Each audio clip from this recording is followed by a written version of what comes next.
oui, aux côtés de l'opposition. Harold Iman, spécialiste géopolitique sur BFM TV, nous a rejoint.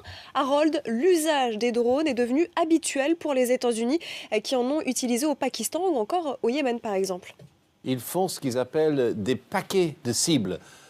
Target package. Ça veut dire que la CIA distribue aux militaires des portraits de personnes qu'il faut rechercher et éliminer avec ce genre d'engin-là. Ça, c'est un Predator qui lance là un missile Hellfire. Ça doit être une chose terrible.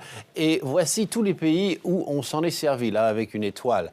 Et les Américains, je parle. Et là, c'est le cas israélien à Gaza.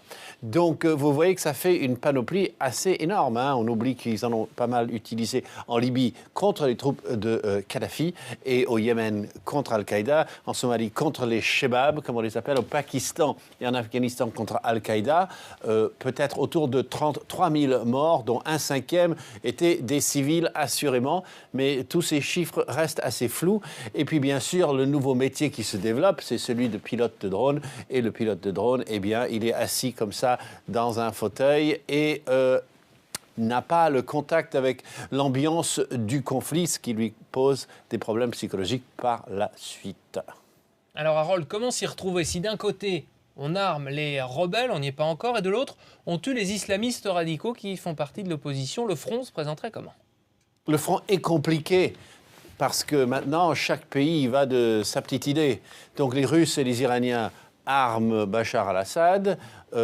Et lui, il a déjà le monopole du ciel avec ses hélicoptères et ses avions.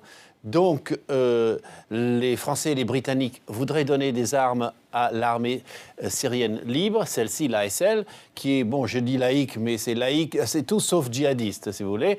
Et eux, s'ils avaient des engins pour descendre les avions et les hélicoptères, ça rétablirait la balance, mais ils sont faibles aussi.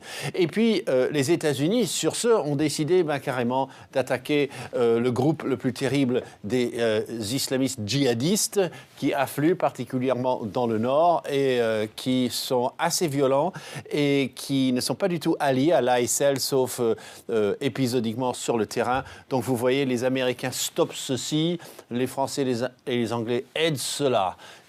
On ne sait pas où ça va mener, mais voilà, c'est la grande ouverture actuelle sur ce front si compliqué.